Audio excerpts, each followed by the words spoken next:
네, 오늘 새벽 경북 성주의 골프장에 결국 사드가 전격적으로 배치됐습니다. 정치권도 여기에 많이 반응하고 있죠. 정치부 김성진 기자와 함께 안보, 사드와 대선에 대한 얘기 나눠보겠습니다. 안녕하세요. 네.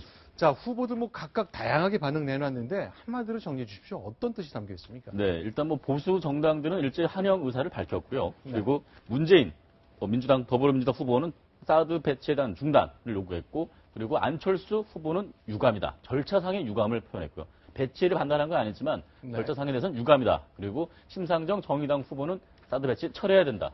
이 점을 강하게 얘기했습니다. 네, 문재인 후보부터 하나씩 좀 짚어보겠습니다. 자, 일단 중단을 얘기했는데 전에는 만약에 6차 핵실험하면은 사드 배치할 수밖에 없다고 얘기했었는데 좀 달라진 겁니까? 네, 지금 문재인 후보 같은 사드 배치 관련해서 사단 변신을 하고 있다. 그렇게 보시면 될 것 같습니다. 지난해 처음 사드 배치가 결정됐을 당시만 하더라도 문재인 후보 같은 경우에는 사드 배치 반대한다라고 얘기를 했습니다. 네. 그리고 지난해 당내 경선을 치르면서 안희정 지사가 계속 사드 배치에 대해서 찬성 쪽으로 돌아서고 이재명 성남시장이 반대를 강하게 얘기하다 보니까 중간에서 차기 정부로 넘기자라는 신중론을 제시하기 시작했습니다. 그러다가 당내 경선이 끝나고 본선에 접어들면서 6차 핵실험 들어오고 4월 위기설이 불거지고 그리고 양강구도가 형성되자 안철수 후보와 그러면 6차 핵실험을 한다면 북한이 그렇다면 사드 배치는 불가피하다 라면서 또 입장을 살짝 바꿨습니다. 그러니까 전체적으로 보면 해도 좋다고 한 때는 이제 4월 위기설 나오던 그때군요. 그때 잠깐 불가피하다는 말 했을 뿐이지 전체적으로는 반대하거나 다음으로 넘기라거나 그런 쪽이군요. 네, 그렇습니다. 그런 상황이다 보니까 과연 문재인 후보의 심중이 뭐냐 그런 얘기가 많이 좀 의구심이 들고 있는 건 또 사실입니다. 자, 그러면요. 이건 어떻습니까? 안철수 후보 역시 그동안 사드 배치 반대하다가 돌아섰고 최근에는 당론으로 우리가 당의 생각도 바꿨다고 얘기했습니다만 공개적으로 선언하거나 그런 적은 없잖아요. 근데 국민의당에서는 1차적으로 안철수 후보가 당내 경선에서 1위로 후보로 선출된 과정 자체가 국민의당 당원 그리고 대의원 그리고 국민들의 지지로 당선된 만큼 별도의 의원들을 뛰어넘는 그런 함의의 지지가 있었기 때문에 추가적으로 당론 변경이 필요 없다. 그런 의견을 갖고 있었고요.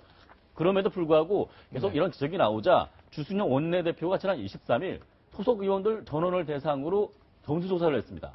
한 자리에 모일 수가 없으니까 다들 전화로 걸어가지고 찬성 반대 여부를 물었는데 39명 중에 5명만 반대하고 나머지 34명은 찬성이다. 명시적으로 당론만 바꾸지 않았을 뿐이지 사실상 당론 변경이다라고 설명을 하고 있습니다.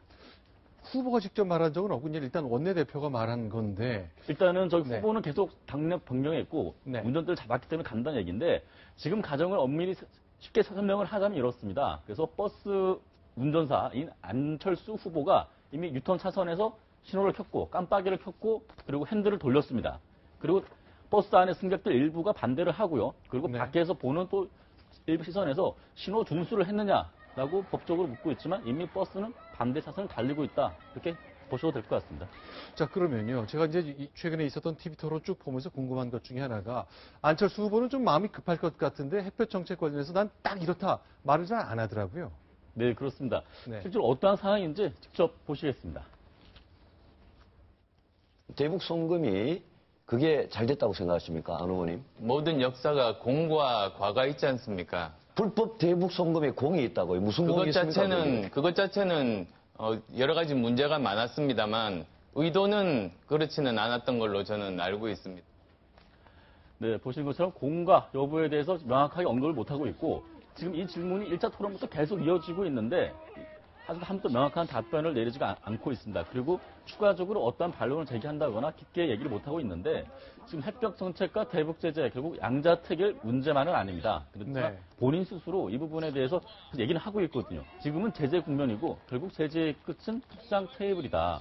상황이 바뀌면 그때는 또 대북 유화 정책을 사용할 수도 있다라는 얘기를 하고 있지만 실질적으로 이게 호소력 있게 호소를 못하면서 사실상 지금 감철수가 아닌 또다시 간철수 으로 보여지면서 애매모호한 스탠스가 계속 이어지고 있는 겁니다. 그러니까 저 대목인데 그러니까 TK 지역과 보수층 50대, 60대 유권자가 홍준표 후보 쪽으로 약간 물러갔다는 숫자가 좀 나오잖아요. 네. 단호한 무언가가 필요하다고 분석가들이 얘기를 하고 있는데 어떻습니까? 승부를 걸어야 될 때가 됐다고 당내에서 얘기하고 있나요? 네, 당 내부에서도 지금 상황에서 좀 승부수가 필요한 시점이다. 그런 얘기를 하고 있습니다. 그리고 이와 비슷한 생각은 지난해 총선 때도 나왔던 적이 있습니다. 직접 들어보시겠습니다. 북한이 핵을 갖지 않았던 시점의 햇볕 정책은 유효한 대북 정책이었습니다. 그러나 북한이 핵을 보유한 지금 대북 정책은 진일보해야 합니다. 네. 저에게는 지난 총선 때 더불어민주당에 있었던 김종인 비대위 대표가 한 말인데 저 말이 오히려 안철수 대표한테 지금 필요한 거 아닙니까? 딱 그 얘기입니다. 지금에서 과거의 햇볕 정책과 지금 미래에 할 대북 정책은 같은 것이 아닙니다. 그리고 당근과 직책은 분명히 나눠 사용을 해야 되고요. 이를 어떻게 활용을 해서 국민을 지키고 평화 통일을 이룰지 보다 큰 그림을 제시하고 승부수를 던져야 할 때라는 지적이 많이 나오고 있습니다. 이제 대통령 선거까지 13일 남았습니다. 안철수 후보 반전의 기회를 마련할 것인지. 네, 김성진 기자와 함께했습니다. 고맙습니다.